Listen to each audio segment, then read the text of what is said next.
Hello friends, আমি makeup artist Shampa Pal. আজকে আমি তোমাদের সাথে শেয়ার করব আমার একটা মিনি ব্লগ। তো তোমরা দেখতেই পাচ্ছ আজকে আমরা এক জায়গায় যাচ্ছি। পার্টিকুলার কোনো কিছু ঠিক করে আজকে বেরোইনি। আজকে আমরা অনেক দিন পর একসাথে সবাই মিলে বেরিয়েছি। বাবা তো সেরকমভাবে এখন বেরোতেই চায় না, বাবাকে জোর করেই নিয়ে বেরিয়েছি। এই যে দেখতেই পাচ্ছ খোসলা ইলেকট্রিকের সামনের থেকে এখন যাচ্ছি। সামনে হয়তো জ্যামে আমাদের দাঁড়াতে হতে পারে। তো পোস্ট অফিসের এই মোড়টার এখানটায় খুবই জ্যাম হয়, অনেকক্ষণ দাঁড়াতে হয়। ঠিক আছে, তো যাই হোক আজকে দেখলাম সেরকম জ্যাম আমাদের পড়তে হয়নি। তো কোথায় যাব পার্টিকুলার ঠিক ছিল না। শ্যামনগরে আসার পর আমার মনে হলো যে কালকে আমি পোস্ট করেছিলাম যে আমাদের শ্যামনগরে কেএফসি ওপেন হয়েছে। অনেকেই আমাকে জিজ্ঞেস করেছো লোকেশানটা কোথায়, যেহেতু আমি নিজে জানতাম না প্রপার, আমি কাউকেই বলতে পারিনি। তো আমি ঠিক করলাম চলো আজকে তাহলে এটাই দেখে আসা যাক যে কোথায় করেছে। তো দেখতেই পাচ্ছ ডমিনোস পার হয়ে আমরা চলে যাচ্ছি, এখন চৌরঙ্গি ক্রস করব।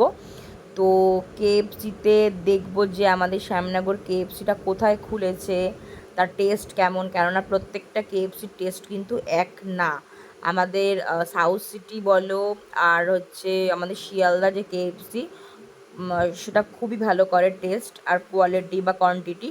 কিন্তু আমাদের কাঁচরাপাড়া আর ব্যারাকপুর এখন একদমই বাজে হয়ে গেছে, জাস্ট পয়সাটা নষ্ট ওখানে খাওয়া মানে। তো এখানে দেখতেই পাচ্ছ চৌরঙ্গি কালীবাড়িতে পুজো হচ্ছে, আজকে ফলহারিণী অমাবস্যা। আর এখানে আমাদের নতুন বাজার কলকাতা কিছুদিন আগেই ওপেন হয়েছে। স্টোরটা বেশ বড়, তো কালেকশানও বেশ অনেক আছে। এরপর আমরা চৌরঙ্গি ক্রস করে চলে যাচ্ছিলাম যে কেএফসি কোথায় খুলেছে।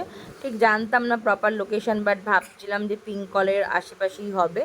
যাই হোক, তো আমরা আগেই দেখো একটা কেএফসির লোগো দেখেই বুঝতে পেরেছি যে সামনেই হবে।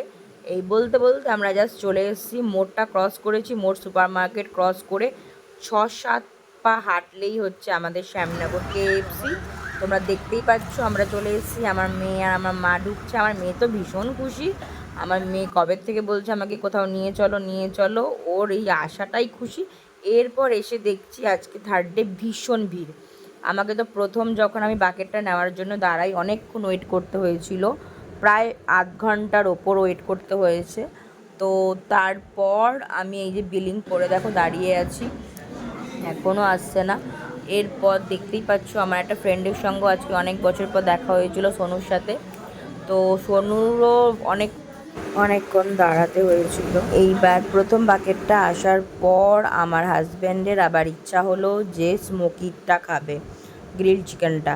তো তার জন্য ওরা আমাকে যেহেতু প্রথমবার একটা ফ্রি চিকেন দিতে হচ্ছে, এই যে দেখতেই পাচ্ছ 9:40 হতে চলছে, ওরা আমাকে বলছে ম্যাডাম আধ ঘন্টা টাইম লাগবে। আমি বললাম চলো ঠিক আছে, আমরা একটু ওয়েট করি, আমরা টাইম স্পেন্ড করি।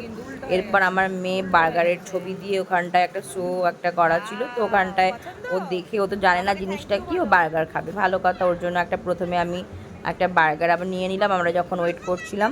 তো মা আসার পর এটাকে দেখাচ্ছিল যে আমি খেয়ে নিই, ও বলছে না না না খাবে না। তো এইসবই চলছিল। তারপর ও তো খেতেই পারবে না এটা, আমি জাস্ট ওপরের বানটা খুঁটে খুঁটে খাচ্ছিল, তারপর আমি এটা ফিনিশ করেছি। এরপর আমাদের স্মোকি গ্রিলটা চলে এসছে, খুবই টেস্টি ছিল আর খুব ভালো কোয়ালিটির চিকেন এবারা ইউজ করছে এখন। প্রথম খুলেছে আজকে থার্ড ডে, খুব ভালো ছিল টেস্ট। স্পেসটা একটু ছোট, এটাই যা অসুবিধা, কিন্তু এখানকার স্টাফ বিহেভিয়ার ম্যানেজমেন্ট ভীষণ ভালো ছিল।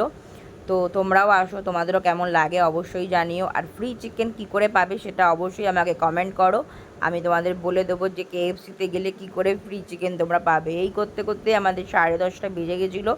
এরপর আমরা বাড়ি চলে আসলাম। বাড়িতে আস্তে আস্তে প্রায় 11টা, বাড়িতে এসে দেখছি প্রায় 11টা বেজে গেছে। তো এইভাবেই আমরা বিকালটা কাটালাম।